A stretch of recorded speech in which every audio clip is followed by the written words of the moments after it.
Okay, what's up, guys? Max Juhasz here, and we're going to talk about Facebook advertising, and whether or not it's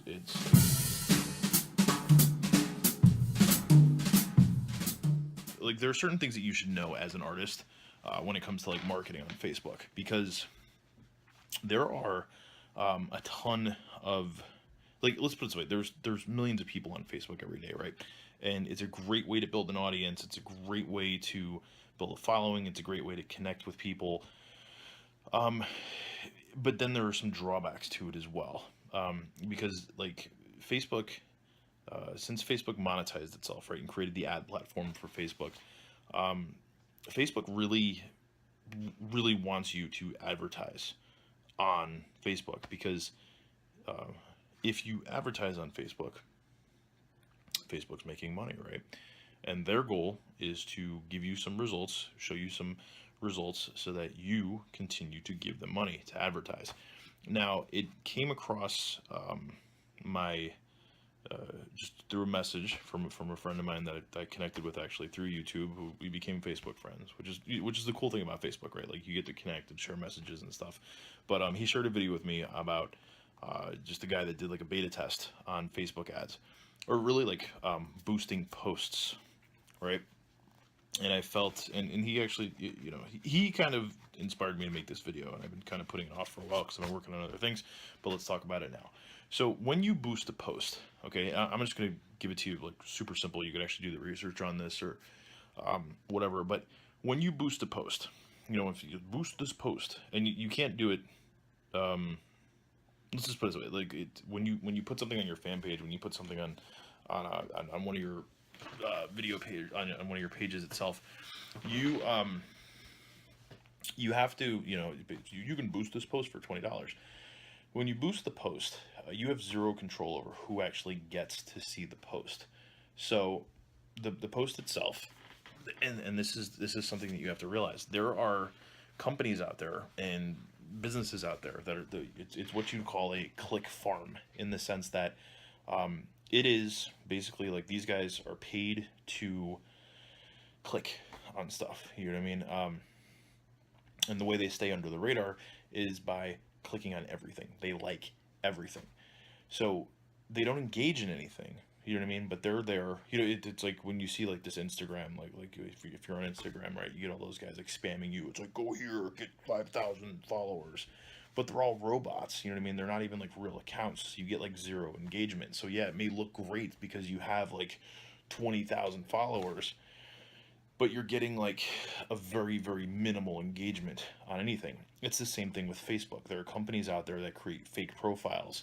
And you see them all the time. I get friend requests from them all the time. It's like some chick in a bikini or like whatever, and she's all like, oh, crap, that hurt.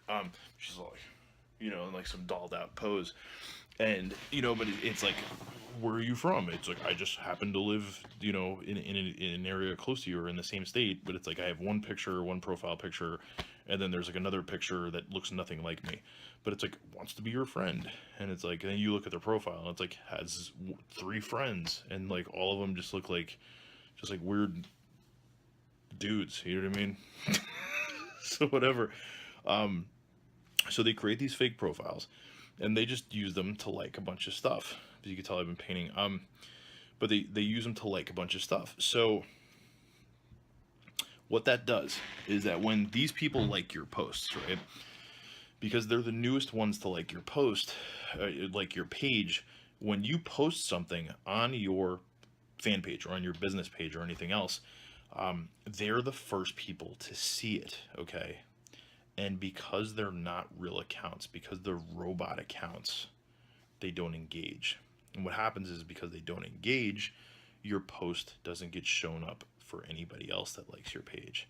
So what ends up happening is you have to now pay for Facebook to boost your post again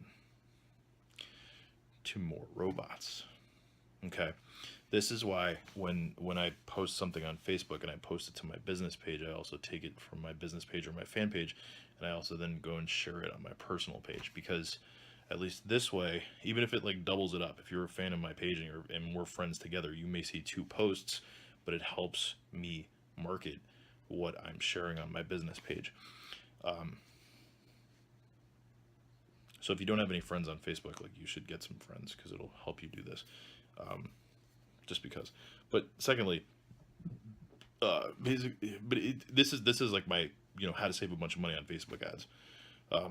Because it's better to have, in my opinion, it's better to have better engagement with a smaller following than it is to have zero engagement with a huge following. Because there's so many. I'd rather have loyal fans that buy stuff than robotic people that like my shit but don't really like my shit. Another thing to mention about this, it's brought to my attention.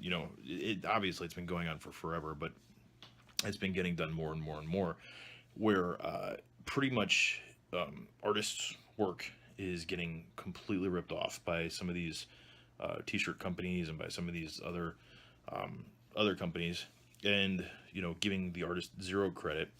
It actually happened to my brother, which really pisses me off. But it's happened to some of my friends as well, which also really pisses me off. But what happens is, like, somebody takes, because, so here's the thing, okay?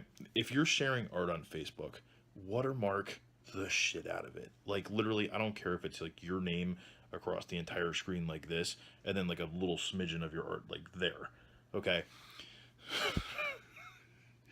Because what happens is these guys, and this is the whole thing. I'm actually going to put a link below this, but you should, like, especially like if you're sharing art, you're selling art or whatever, you should copyright your work, okay? Or just at least watermark your work, because it's like, it counts like semi-legally as a copyright, so that this way, because there are actually like tangible laws out there that protect you as an artist. Whereas, like, if you watermark your work and somebody takes your work and erases the watermark and tries to reproduce it or sell it as your own, they're liable for theft, okay?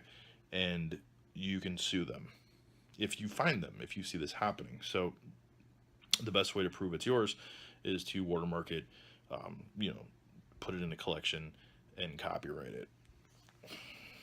And it's actually cheaper to copyright stuff in a collection than it is to do it individually, because you can copyright an entire collection for the same price as you would copyright one piece of work. Little nugget there for you. But there are all these companies out there that are basically taking artists' work and reproducing them without giving the artist any credit or any of the profits or any of the proceeds at all.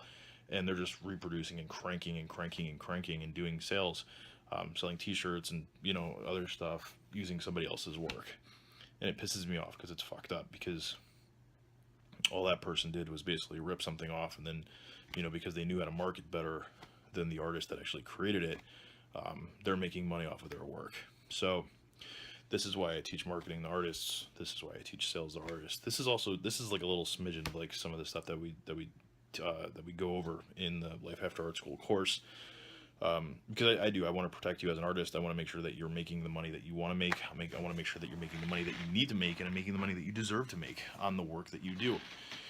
So Facebook is a great platform to market. Facebook is a great platform to connect with people. Facebook is a great platform to sell stuff, or honestly, drive traffic from Facebook over to your website. Because if you're doing it like that, you're getting people off of Facebook. Because if you're anything like me, and when you're on Facebook, Facebook can be the biggest time suck in the entire world. You can find yourself getting caught up in conversations, posts, threads, reading articles, watching funny videos, whatever. And then before you know it, an hour and a half has gone by, and you're like, fuck, what happened to my day?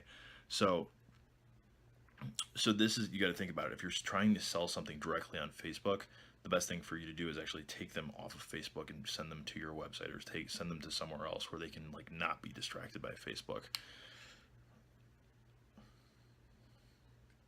Trust me, it works. Anyway, that's my 2 cents on this. I hope this helps.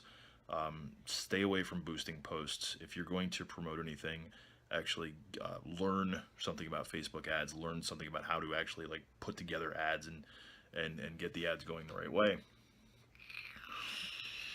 So that this way you're not like having, click farms in Bangladesh liking all your shit from fake posts and fake accounts from fake people who never comment, never like, never do anything other than initially just liking your page and then have zero engagement after that, because that costs you money in the long run.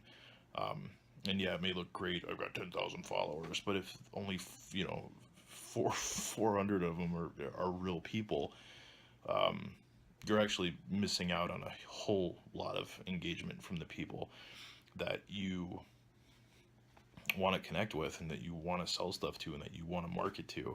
And it ends up costing you more money in the long run, because you now have to then spend more money to share your fan page stuff, or they already like your page, right? But now you have to spend money so that they can see it, which in my mind is bullshit. So, anyway, if you like this video, give me a like, give me a comment, give me a share. If you haven't already, subscribe to the channel. And then, if you want some more great nuggets of information and you enjoyed watching me talk and teach stuff, go to lifeafterartschool.net and sign up for the Creative Intensive. Okay, I've made it very simple for everybody. I actually even added, instead of having like the lump sum like training fee, I put in like a monthly membership fee, so you can join monthly. You can come in and quit. You can come in, get some information and quit, or you can just come in and maybe the full price is a little bit too much for you. That's fine, I get it. I've been there. I mean, honestly, it's going to save you money in the long run, but yeah, if you just want to go month to month, you can. You could just come in and go month to month, and you could learn a whole lot of other cool shit. The last mastermind I ran on Sunday, we went on for about 2.5 hours, and the people that were on it, and even the people in the group that got to watch the replay of it, were blown away.